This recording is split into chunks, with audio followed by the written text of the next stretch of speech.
Hello, everyone. So I was asked to share with you my favorite self-defense techniques. And first of all, I really appreciate the opportunity to be involved in this expert series. That we, what a great opportunity for you as a viewer to see selection of some of the best in the martial arts, not including me, but generally speaking, and their opinions about what they like. So you can kind of choose, pick and things that you like or you don't like, or I should better say things that will work for you and not. Because this is not a matter of like or dislike, it's a matter of will it work for you and your body type or not. So I'm going to share with you my point of reference. First of all, the biggest thing about self-defense, in my opinion, is, this is my personal belief, is that I will not go to a point of defending myself unless something is being taken away from me that's not replaceable.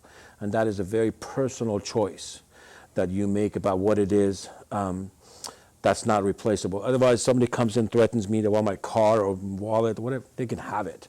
Thank God we have insurance and all that stuff. But it gets to a point that sometimes, it's past the point that, it's taking something away from you that's not replaceable. And once I make that decision, we call that certainty. And that once that certainty happens, it doesn't matter how many they are, or they can have a tank. You know what I mean? Once this decision is made, there's only one clarity in my head, and that's put the other person down. Anyway, having said that, so one of my personal confrontation rules is one, watch the distance. Distance is really huge. If you can, try to control, how far you are from the other person, but sometimes you can't. And if you can't, this is one of my favorite things that I like to do from here like this. And just basically my hands are real comfortable from here. So going back to the idea of what causes a person to get knocked out. It's not getting in the chin, nose, cheekbone, no. What happens when a person gets knocked out is because the oxygen doesn't get to the brain. And the mind says, oh, too much, go to sleep, right? So I want to quickly put the other person out. And the way I do that is with my left hand, I'm going to come up and push the head this way, or just cause him to blink right from here. So for a second, while I'm doing that, my other hand goes the other way to the chin.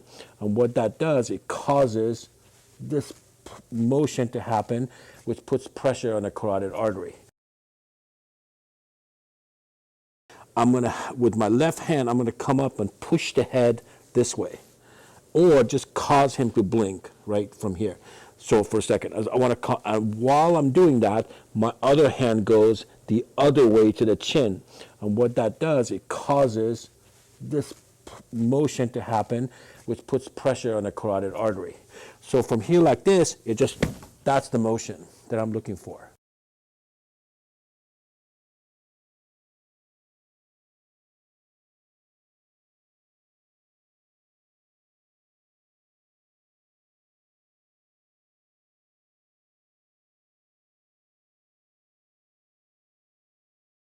So from here like this, that's the motion that I'm looking for, right? So from here like this, one hand comes, the other one goes down here at the same time, right? Again, I don't do it and kind of admire my work. I'm doing it and I'm preparing to go, what's next? But that should pretty much do what it's supposed to do. If it cannot even get to the chin, I can open my fingers, you can go for the throat. But these two are my favorite thing. I like things that doesn't require two moves. And what I mean by that, see, if I don't want to go 1, 2, that requires two moves. I like motion that are 1. It's kind of hard to see that because it starts from down here and the wrist goes straight up under the chin. And once that's exposed, you can go palm strike to the throat. Again, these techniques are for self-protection and self-defense. This is not to joke around. These are not sparring techniques. These are the stuff that you want to do against Bob. You don't want to do this against a friend, and the idea is to do it all out, basically, when you're doing it. So again, from this position like this, my right foot's back. This could be a eye strike, eye jab from here, but I like pushing the head over, and once that happens, the other one takes it the other way. So That's the motion I want on a really quick. Even the first time I did it, I kind of went like this, but I think it's even better if you just come right back and you're always coming back to this kind of a triangle motion from here, right? And the second one was just starting from down here or going this way versus going up and over versus the other person can see it. My whole idea is to go from the bottom when I'm striking, right? So again, be very careful. You don't want to do this to a friend. I can't emphasize this enough. This is not something you just play around with, but it's kind of good to have, God forbid, if you need to use it in a right place at a right time. But the concept of surprise attack works because once I go to a fighting stance, deciding to fight, it's too late. The other person has already knows what's going on with the fighting. I don't want any of that. I want the element of surprise to put him down. Okay. My rule about self-defense has always been I want to take one of the three, or preferably all three, out, and that's one, vision. The person cannot see you, cannot fight you. Second is mobility. If the person cannot walk towards you, he cannot hurt you. Air. The person who cannot breathe can't hurt you.